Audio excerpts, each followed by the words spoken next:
സംസ്ഥാനത്തെ medical college ഡോക്ടർമാർ അനിശ്ചിതകാല സമരത്തിലേക്ക് ഇന്നു മുതൽ OP ബഹിഷ്കരിക്കും. രാവിലെ 10 മണിക്ക് മെഡിക്കൽ കോളേജുകളിൽ ധർണയുണ്ട്. ഫെബ്രുവരി 9 മുതൽ ശസ്ത്രക്രിയകളും 11 മുതൽ പരീക്ഷാ ജോലികളും ബഹിഷ്കരിക്കാനാണ് KGMCTA തീരുമാനം. ഷഹദ് റഹ്മാനുടെ വിശദാംശങ്ങൾ നൽകാൻ.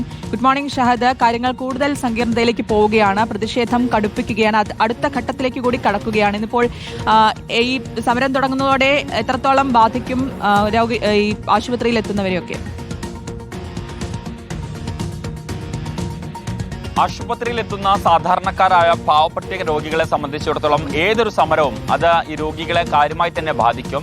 എന്നാൽ ഈ സമരം നമുക്കറിയാം, കഴിഞ്ഞ കുറച്ച് ദിവസങ്ങളായി ഡോക്ടർമാർ നടത്തിവരുന്ന സമരമാണ്. അവർ കുറച്ച് കാലങ്ങളായി ഉന്നയിക്കുന്ന ചില ആവശ്യങ്ങളുണ്ട്.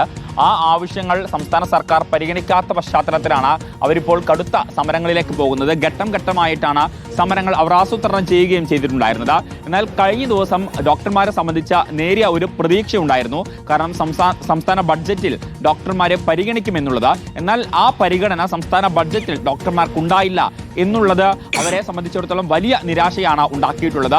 ഈ ഒരു പശ്ചാത്തലത്തിലാണ് രണ്ടാം ഘട്ട സമരത്തിലേക്ക് ഇപ്പോൾ എന്തായാലും ഡോക്ടർമാർ കടക്കാൻ തീരുമാനിച്ചിട്ടുള്ളത്. ഇന്നു മുതൽ അനിശ്ചിതകാല OP ബഹിഷ്കരണമാണ് ഡോക്ടർമാർ പ്രഖ്യാപിച്ചിട്ടുള്ളത്. OP ബഹിഷ്കരണത്തെ സംബന്ധിച്ചിടത്തോളം പറയുകയാണെങ്കിൽ OP ബഹിഷ്കരണം അത് പാവപ്പെട്ട സാധാരണക്കാരെ സംബന്ധിച്ച് വലിയ രീതിയിൽ ബുദ്ധിമുട്ടുണ്ടാക്കും. പ്രത്യേകിച്ച് ഞാൻ നിൽക്കുന്നത് കോഴിക്കോടാണ്. കോഴിക്കോട് പലയിടങ്ങളിൽ നിന്നായിട്ട്, അതായത് കോഴിക്കോട് ജില്ലയിലുള്ള ആളുകൾ മാത്രമല്ല, മറ്റ് ജില്ലകളിൽ നിന്ന്, പ്രത്യേകിച്ച് ഈ വയനാട്, അതുപോലെ തന്നെ മലപ്പുറം, തൊട്ടടുത്ത മറ്റ് ജില്ലകളിൽ നിന്നൊക്കെ തന്നെ ആളുകൾ എത്തിച്ചേരുന്ന ഇടമാണ്. കാരണം അത്രയധികം ആളുകൾ എത്തിച്ചേരുന്ന സ്ഥലമായതുകൊണ്ട് തന്നെ രോഗികളെ സംബന്ധിച്ച് വലിയ ബുദ്ധിമുട്ടായിരിക്കും ഉണ്ടാവുക. എന്തായാലും സർക്കാർ ഈ വിഷയത്തിൽ അടിയന്തരമായ ഒരു ഇടപെടൽ നടത്തണം എന്നുള്ളതാണ് ഡോക്ടർമാരുടെ ആവശ്യം. കൂടുതൽ കാര്യങ്ങൾ സങ്കീർണമാകുന്നു എന്നുള്ളതാണ്. ഡോക്ടർമാർ അനിശ്ചിതകാല സമരത്തിലേക്ക് കടക്കുന്നു. ഇന്നു മുതൽ OP ബഹിഷ്കരിക്കാനാണ് തീരുമാനം. വിശദാംശങ്ങളാണ് ഷഹദ് റഹ്മാൻ.